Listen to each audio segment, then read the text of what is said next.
Welcome back, all of you. Apologize for the small delay. The next session will be by Mr. Vaidyanathan here.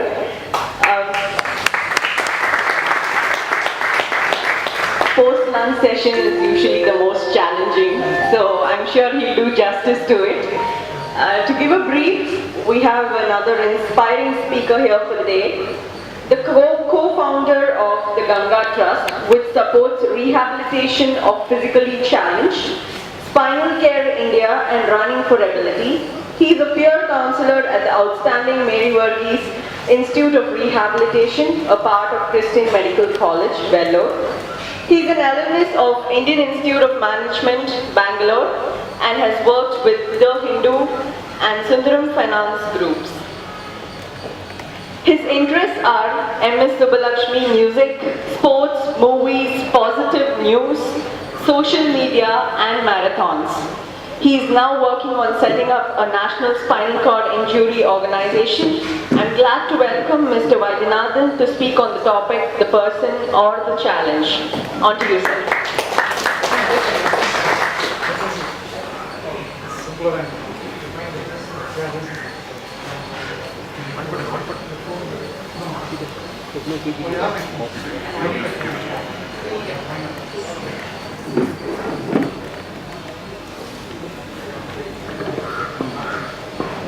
Hello. Hi, good afternoon. I was actually very surprised when I was given a 1 hour slot, and I found that every speaker had been given a 1 hour slot. I always believe that any speech, including question and answers that last for 1 hour, will inevitably lose the audience attention, so I don't intend to go anywhere near the 1 hour mark. And my introduction to this group, Peter, and some of you here, has been through the Chennai Marathon in the last 2 years and a couple of other events in Chennai. I've really enjoyed participating in those events, and remember in 2012 when we came for the Chennai Marathon, there was Satish who was on the tricycle and there was myself on the wheelchair. Last year when we came, we had, our team alone has had about 9 people, and apart from us there were 4 or 5 amputees who were part of the Blade Runners team, and there were very interestingly 2 vision challenge persons as well. So the Chennai Marathon is certainly becoming inclusive in that sense. I'm going to start with the Chennai Marathon and all the experiences of the other marathons here, because there's something that always struck me even while I was doing a 10 km event in 2012 and the half marathon last year. Yeah, all of us started at the same time. We all go together. Obviously the runners go ahead of us fairly quickly, but the intent of everybody is obviously absolutely noble and correct. But I found that the kind of encouragement that people on wheelchairs and bicycles were receiving, to me it was a little jarring. They said, come on, awesome, fight, keep it up, go, you can do it, you will finish, you're only 100 meters away, you're only 200 meters away. Now I don't think any of the runners gets that kind of feedback through the race. So why are we reacting? I mean, last year it was even more palpable when I did the half marathon. A couple of my friends did the half marathon on the tricycle, and 5 others did the 10 km. And there were 8 people, and it still was not completely accepted in the sense why our expectation was that we would be treated as just another runner. Like for instance, if you look at some of the other marathons in India, the Mumbai Marathon for instance has an exclusive event for physically challenged people, with which I have a little bit of quarrel, but I think it's needed for those who can't do the kind of distances that our team did. They have a 2.4 kilometer event. Now that's a very specific focused event, and the entire group is going to be physically challenged. And but where physically challenged people and others are running together, personally, I would have liked to see us being ignored. Let people do the job. Don't give us unusual encouragements. Don't say things to us that you will not say to the fellow runners. This is not a negative on the part of the crowd, but this is just that as a society, I think somewhere we believe that if we have a hearing challenged person or a mobility challenged person or a vision challenged person, he or she must find it extraordinarily difficult to do this, and therefore we must do our bit to encourage. It may be true that it's going to be a little bit more difficult, but I think we would not have entered it if we were sure we were not going to be able to do it. I'll just come back to this a little later, and similar parallels were there since I started doing outdoors in my area about 2 years ago. And I started going on the wheelchair first in my street, which is about 150 meters in length. So I had a 100 kilometer marked out here and there, and I used to do the 100 kilometers up and down, started with 10 times, 20, 30, 50. And that's how, when I got to 50, a friend of mine suggested, let's go for the Chennai Marathon in 2012, and went for the Chennai Marathon. And then slowly I started, okay, come on, why the hell am I doing this trip only on my street in the same 100 kilometers every time? It's getting boring. And the terrain is so similar that it's not going to help me in any way. So I ventured out into the secondary main road that is in our area, and it's a fairly busy road with a lot of traffic. Of course, if I hit the main road, it's the Kodambakkam High Road. Some of you who come from that side will be aware how difficult that road is. I'd like to narrate how things went when I went on to the secondary main road. The first few days, the reaction was, oh gosh, people were looking at me, what the hell is this guy doing? Some people came and said, come on, you should not be pushing the wheelchair, please go and buy a motorized wheelchair for yourself. Some people came and said, shall we push your wheelchair? And then an old lady came and said, obviously you have difficulty with your leg. I'm working at a clinic here, a Sirajal clinic. You come there for massage for a month, you'll be all right. And she didn't even bother to inquire about the issue, maybe why I'm on the wheelchair. Another person said, look, obviously your problem is with your legs. So why are you exercising your hands? You must exercise your legs. You must be buying those bicycle or wheelchairs that involve pedaling using the legs. So a variety of gratuitous, obviously well-intentioned advice on the part of each person, and subject to their own confines and understanding of what the situation might be. Now, it changed. It took a couple of months, but 2 months later, I think it changed. I think the lady who was 80 plus came across and asked, look, see, my husband has been an amputee and he's been confined inside the room for about 10 years now. Could you come and visit him and say hello to him and encourage him a bit? And he needs a good wheelchair. Could you could you help us get him a good wheelchair? I said, well, fine. So other people came and said, yeah, you must be pretty strong. And then what do you do? One person working in an insurance company sort of assumed that I needed to be doing something to make an earning. He just thought I was just still being at home and I was just doing all these trips on the road. So he said, why don't you come to our office? You'll definitely find home-based jobs. That was again very well-intentioned, positive. He did not bother about the fact that I was on the wheelchair. So this changed, and then I told him, look, I'm already working and I really don't need another job. And so attitudes changed, and today I'm very happy that when I'm on the road, I do at least 4 kilometers in the morning and minimum 2 kilometers in the evening, 4 days a week, and 2 days a week I do about 12 kilometers on the same stretch. Nobody bothers. They don't care. Even the Tamil Nadu sewage disposal, those huge vehicles, water tankers, lorries, none of them bother. The school buses and the college buses, some of the school buses are driven very, very rashly, still despite the instances of last year. And nobody bothers and they just treat me as another person on the road, and that is where I wanted to get, and I think that way all these trips and all the kilometers that have been done in the past 2 years in my area have been worth it. So what I'm doing is I'm trying to change the roads and go into newer parts of my neighborhood to build sensitization. I found very interesting. I think there's a school near my home where there are about 1,500 children study. And for them, when they first saw me on the road, on the wheelchair, it was immense curiosity value. Why should somebody be on a wheelchair? How is this thing moving? Is he pushing it? Is he having a motorized thing? What is he doing? And today even the children don't bother.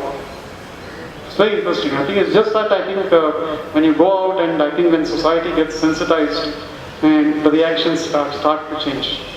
Now, when we'll be doing the Dream Runners Marathon on June 22nd and then the Chennai Marathon, and not just me, for a team that started at 2 in 2012 and 8 last year, we already have about 25 spinal injured persons who have put in their names for participating in this year's Chennai Marathon.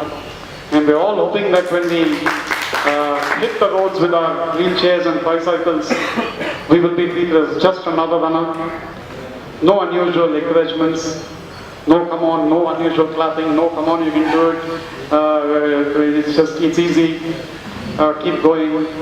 We'd like to be, I think, treated as just every other runner is, and let us do our job. We'll do our job a little later than several of the runners. Though I must tell you that one of my friends on the tricycle, I think, almost beat out everybody in the half marathon last year by doing it in 95 minutes in the dawn to dusk marathon in IIT Madras. I think only some 2-3, maybe the first 5 places were ahead of him. So, and it's not, doing it on a tricycle is much more difficult than running, and but he did it. And so, that's the kind of thing that is there.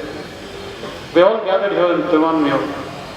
I'd like to narrate an anecdote about a lady who comes from the Tiruvanmiyur, Besant Nagar area. Several of you, Peter especially, might be aware of Jayashree Ravindran of Ability Foundation.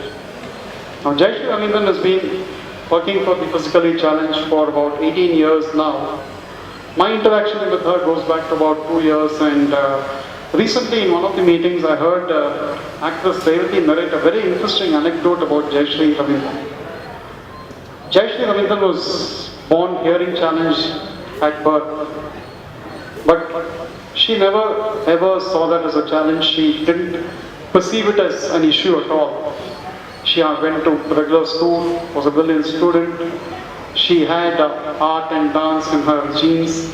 She went for dancing classes with one of the famous dance teachers in Chennai. And after about 10 to 12 years of learning dance with him, it was the day for her Arangetram. And only on the day of the Arangetram, Jayashree will take a little bit more charge of the circumstances, because this was not just another class or a performance in the school. She was going to perform in front of the audience, and larger audience, in a very visible manner. And so she said that the accompanying instrumentalists and singers must be placed on either side of the place where she would be dancing. So her dance master asked her why. This is not usually done. And she said that I need it, only then I'll be able to dance. And it was on the day of the Arangetram, after having taught Jayashree Ravindran for 12 years, that the dance master realized that he had been teaching a girl, she is now close to 50, she had been teaching a girl who was completely hearing challenged. Now for Jayashree Ravindran, that was never an issue, and somebody as close as a dance master and a brilliant dancer that Jayashree Ravindran turned out to be, she never sent out any signals. She just learned. Obviously, inside the room, inside the dance class, it was very easy. But when she was going on a large audience, or in front of a large audience, she needed what's happening with the music and the singing from both sides. So that is when the dance master came to know. So it was very eye-opening kind of an anecdote about this extraordinary woman. And to this day, I think she ends up at some of the more conventional places for hearing challenge. People tend to abuse her, saying that she believes that hearing challenge must not be treated as an impediment at all in life. It's possible to deal with it and move on. Now, that's the kind of ability and that's the kind of confidence and that's the kind of signal that all of us would strive to send. And this has nothing to do with where you come from. I work as the person introducing me mentioned, she mentioned that I work as a volunteer at the Mary Varghese Institute of Rehabilitation. I've been doing that for the past 4 years. I go there at least 6-7 times in a month. And I know several friends with spinal cord injury and even brain injury due to road accidents who live in small villages, small towns, and live with a high degree of dignity and independence. It's not just me here in front of you. I probably have a much more of a background in education than several of them do, but several of them do just as well in lives. And several of you will also be aware of this group, Ability Unlimited, the group of mobility challenge and hearing challenge dancers from Delhi.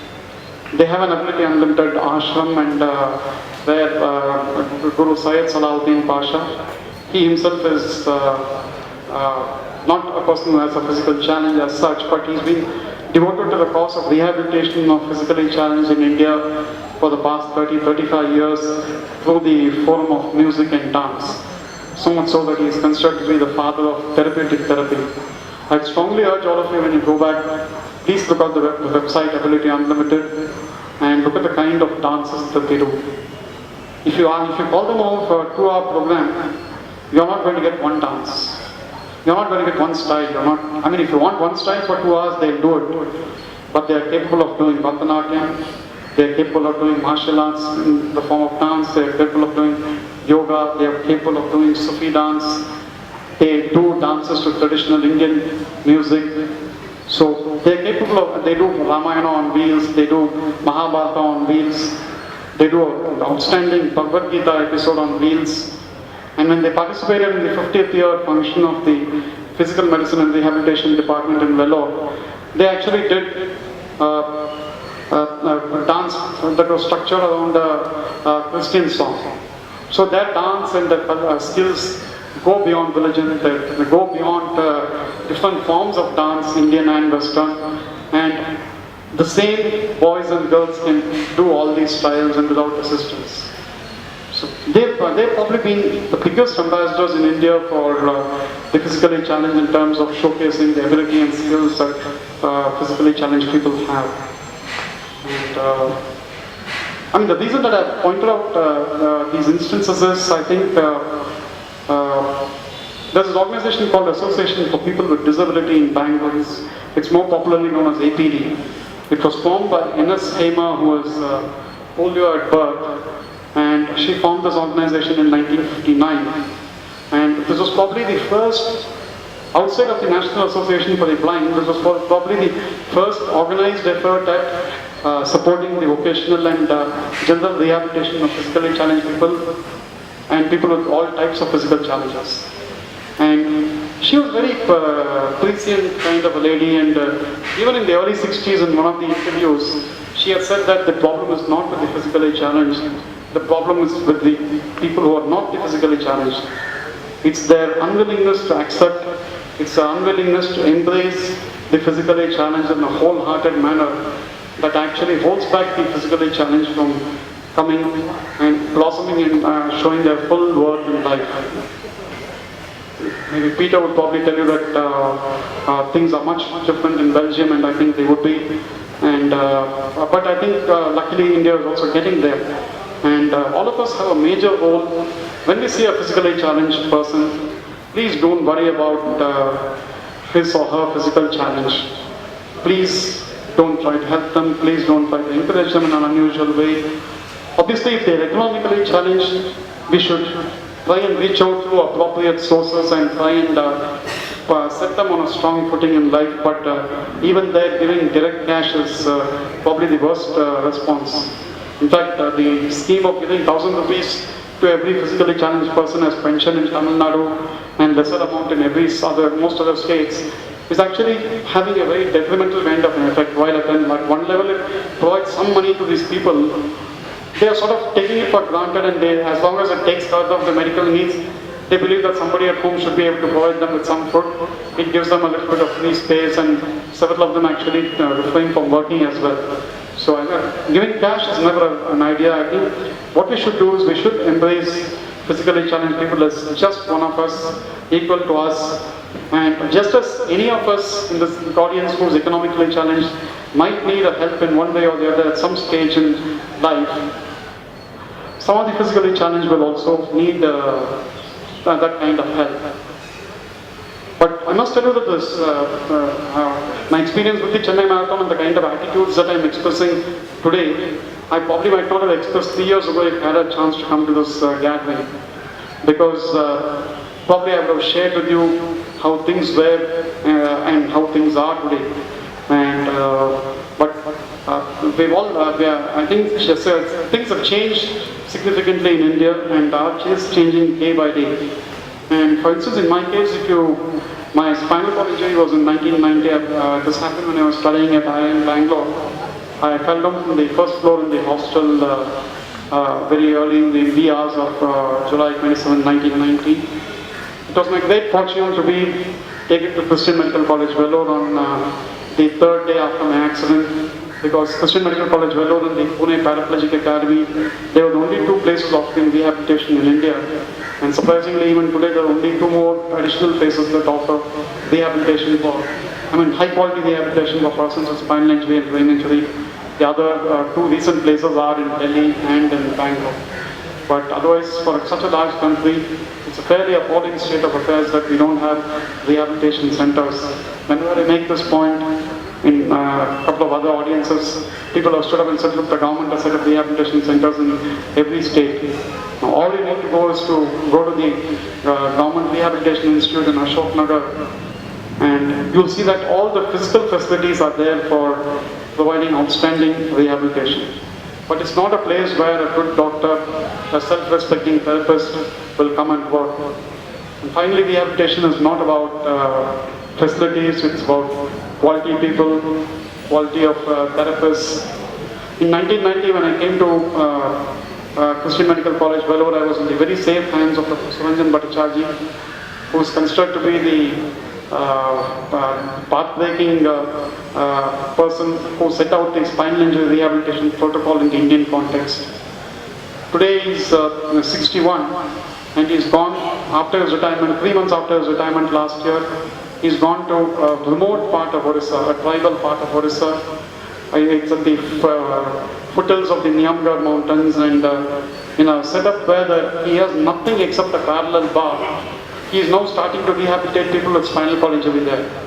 This just tells you that buildings, ramps, facilities, equipment, they all are very secondary. The quality of doctors, the quality of therapists is what is important.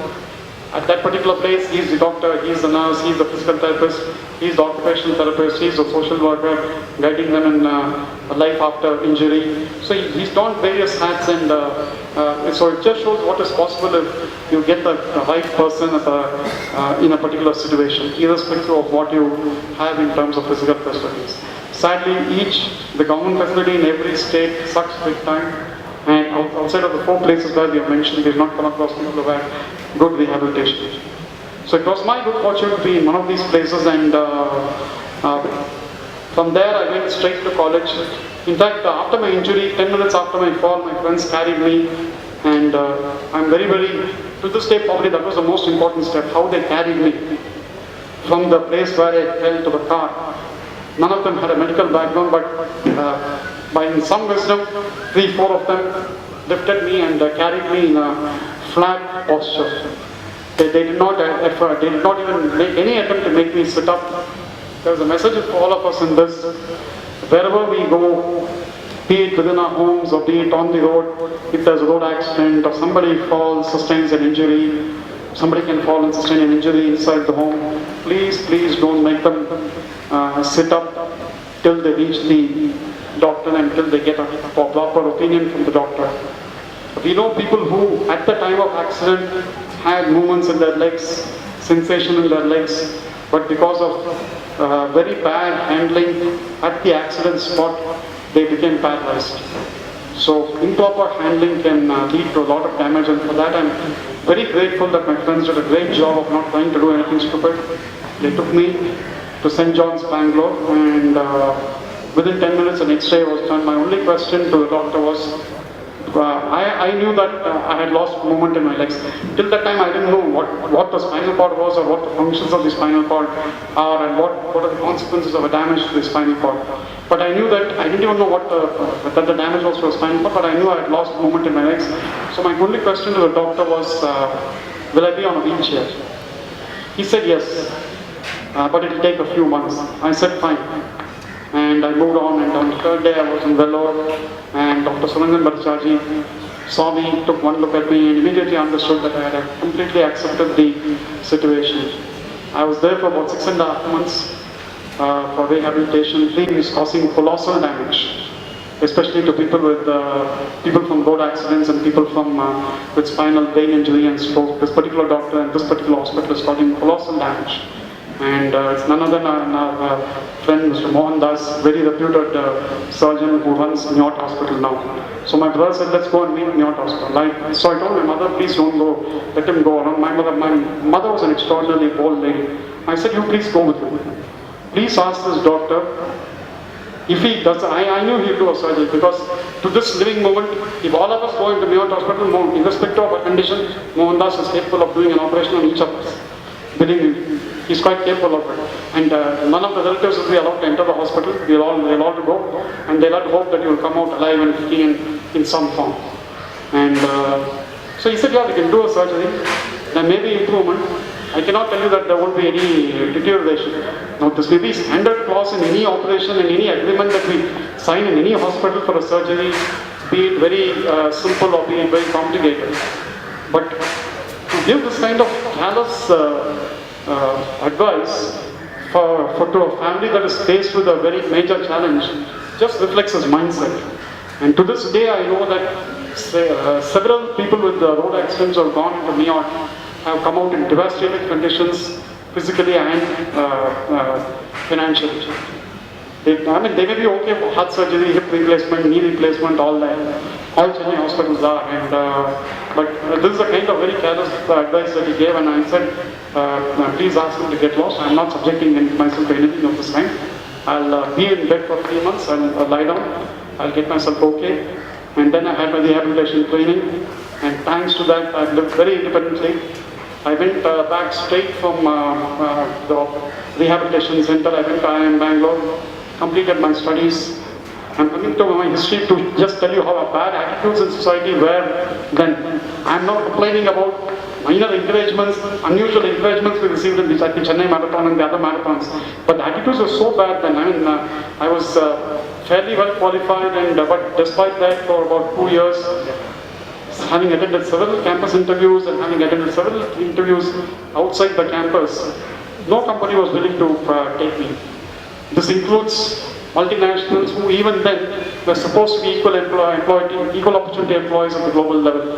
Attitudes were very bad, and so I spent about 2 years at home, did another specialization course in finance, watched matches, helped my niece grow, so did all that, and then the Hindu group started their business newspaper. I attended an interview there. Even today, the Hindu building, if you go there, no physically challenged person can enter that building. It's a forbidding building. For a newspaper that writes reams and reams on accessibility and physically challenged people being, the need for physically challenged people to be empowered, their office is completely inaccessible. But the most outstanding thing that I faced there was, for the first time in any job interview, nobody asked me a single question about the wheelchair. Nobody asked me why I'm on the wheelchair.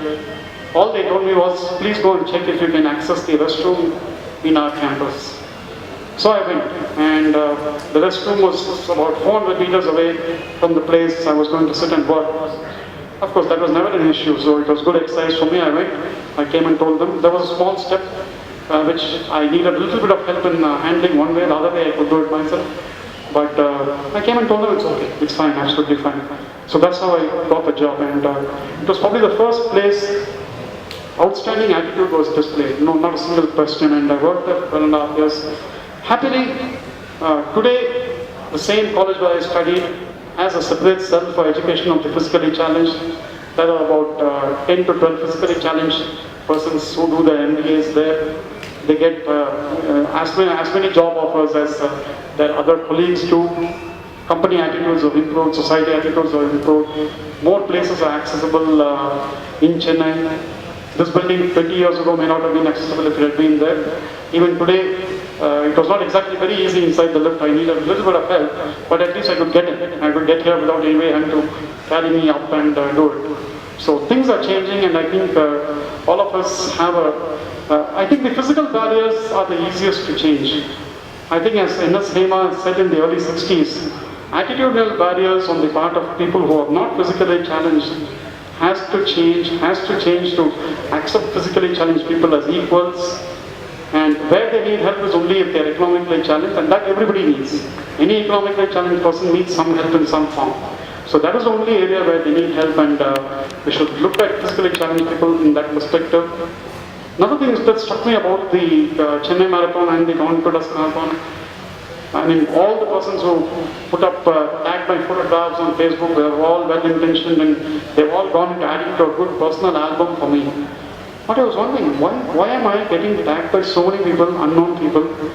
Yeah, because I was in the wheelchair. There were comments, really inspirational, good, this, that, but I personally look forward to all that also changing. I think even these are all advanced stages of changing, which if a small group of us can lead it at this year's marathon in Chennai and other events in Chennai, I think we'll send a loud example to the outside world, and that is when if attitudinal barrier, and if people start accepting the physically challenged as equals, I think all the other barriers that still exist in India will come crumbling down very, very fast.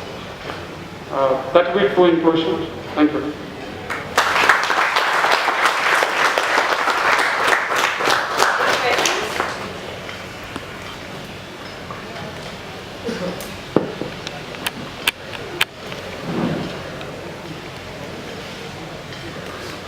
But yeah, when the accident happened, was it easy for you to accept it? I mean, how do you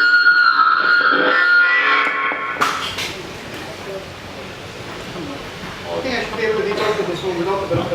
Yeah. Was it, I mean, I just mentioned in passing that my mother was an extraordinarily courageous lady. She brought up all of us saying only one thing. In life, her motto in life for everybody was very, very simple. Two words in Tamil, Agavendya the Park, which in English roughly translates to look ahead. Please don't bother about what has happened. Don't keep looking back, reflecting. That's not going to take you anywhere. Please focus on what you need to do, what you need to do to go ahead in life. And somehow, from among the members, I have four sisters and a brother. Among the six of us, this was very strongly sort of embossed in my mind. Which is why 10 minutes into the St. John's Hospital after they died, the only question I asked the doctor was, will I be on a wheelchair? And he said yes, and I said I had moved on. And when I came to Vellore, Dr. Suranjan Bhattacharjee, very wise person that he was, immediately realized that I had accepted this. In fact, in my 6.5 months stay at Vellore for rehabilitation, my biggest battle was with the psychologist. For the first 3 months, the psychologist routinely visits you and speaks to you once or twice a week, makes detailed notes. He did this for 3 months. I kept telling him, boss, I'm all there. I've accepted it. I'll go ahead in life. You don't worry. He kept telling me, no. How could you have accepted it? It's impossible. And you'll say like this, and when you go home, you'll fall into a depression. We don't want to avoid that. I said, please, I won't. Then after 3 months, he finally gave up and said, let us see. But happily, I never went into any depression. And I'm probably an exception in that, Peter. And there are a few others who take it very quickly and move on. It's the universe is like this. About 2 to 3% accept it very well and move instantaneously on, which is the wisest thing to do. Otherwise, you're just going into depression, wasting your time, wasting others' time, family time, medical time, rehabilitation time, your own prospects of going ahead in life to do all that. You're wasting a lot of time. Some people do that. About 10% stay sort of permanently depressed. It's very difficult to pull them out. But even they, after 7, 8, I know there's a gentleman called Vishwanathan from a small village near Arni. Even if you meet him, any of you meet him today and ask him to speak, and you show him the whiff of a doctor, he will find a medical problem within himself which probably doesn't even exist, and ask the doctor about that. That's the kind of mindset. But even that gentleman, after 8 years staying at home, happily he studied in that period and today he's settled as a teacher. So people do come out, but it takes varying degrees of time, because at the end of the day, the spinal cord injury is not a light injury, and I'd also request all of you to be very aware of what the spinal cord is, what it does in our body. Please make sure your children, family members, they all are very aware of it. You don't need to live in fear of something going wrong to the spinal cord, but it's good to be aware of it, and it's good to be careful. It's good to put on your seat belts. In the last 2.5 years, I'm seeing a very disturbing increase in children under 10 suffering spinal cord injury in road accidents. So I think whenever you take your children out, or your family or friends take their children out, please tell them to strap the children very safely. I think people holding the children is simply not going to be enough. People need the children to be strapped, and that will help avoid. I know there's one person who is injured at the age of about 3 or 4, and she's from Orissa, and she lost her ability to speak also. But she's moved on. Happily, and because sometimes I always tell that when I meet these kind of people, when I meet the parents of these children at the rehabilitation center, when I go as volunteering, I always tell them, look, see, if something like this was destined to happen, it probably is better it's happened at this kind of age. They will just accept it as another playful thing and move on. If it happened to them in the 15 to 20 group, acceptance would be difficult, and their ability to deal with it would be very difficult. So please do understand what the spinal cord is. If you have an opportunity to do an awareness program in an area near your school, please tell the school children about it. Please tell your children, your friends, family friends about the spinal cord, its importance. In 1990, when I had the injury, the biggest cause for spinal cord injury was fall from heights. And those fall from heights used to be basically people falling from trees while plucking mangoes or coconuts, or fall into open wells. Today, about 60 to 70% of the causes, 70% of spinal injury cases are because of road accidents. And for every single road accident case with a spinal cord injury, there are probably 5 to 6 with a brain injury. So road accidents are a big monster in terms of the kind of devastation that they can cause. So please be careful on the road, don't overspeed, don't wear the helmet if you are on a bike. Make sure your seat belts are fastened. Of course, after all this, if somebody else drives like a lunatic and causes an accident, we can't help it, but we can do whatever we can to just help ourselves. And today, fall from heights is also a cause, but most of the falls are from all these tall building construction sites. So that's another area where a lot of caution is required, but please do take care. And there is Spinal injury. There is no treatment for spinal injury anywhere in the world. The only way is to train yourself in a good rehabilitation center, do all your activities of learn how as much independence as possible, and move on in life. For some people, if they have an injury at the neck level, they lose their ability to use their hands and all their fingers. And for them, it's a far more challenging for me. I mean, I always tell people, like when I go to the rehabilitation center for volunteering, when I look at people with neck level spinal cord injury, my injury appears like a mild fever. And when you look at the people with the acute brain injuries due to road accidents, even the next persons with neck level spinal cord injury look like having a slightly higher level of temperature. That's about it. And so I think we need to be very aware of these things, and I think it's important to go to the right places. Surgery is not always needed. The spinal cord itself is a very sensitive part of the body. That is why God has encased it inside the backbone. And for it to suffer an accident itself is a serious issue. For some jerk doctor in an unknown hospital or known hospital to open it and do a surgery is a second level. I know several people who have had implants done suffer serious pain and negative consequences because of these implants. Surgeries will be needed by the serious fractures and other issues, but every case of spinal cord injury certainly does not need a surgery. I think if you if you are well guided and if you lie down in bed in a proper manner for 2 months with precautions, you should be able to get trained independently and live. And thanks to the training given to me and the rehabilitation center attached to Sri Medical College Vellore, I'm completely independent in all my activities. And after my mom expired in 2002, I stayed in my home alone, but I'm not lonely. People often confuse loneliness and alone as one and the same. So, that if I'm staying alone, it obviously means that I take care of myself completely. Of course, I don't drive the car. If it's a hand control car, I can drive, but because of my very long working hours at the Hindu and in the next job at Sundaram Finance Group, I've always had a person driving for me. I know there are friends in Chennai with Scientology who drive as well. So, very high levels of independence are possible.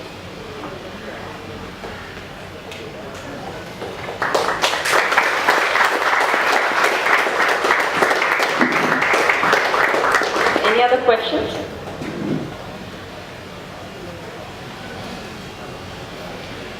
Okay. Thank you, Mr. Vaidyanathan. I request Rakesh to give away the memento and the pool guy sapling to Mr. Vaidyanathan.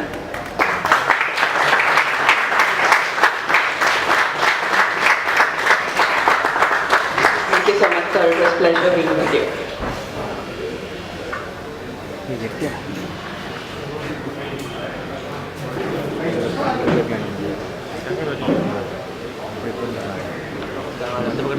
எங்கே ஒன்றும் நடக்கல.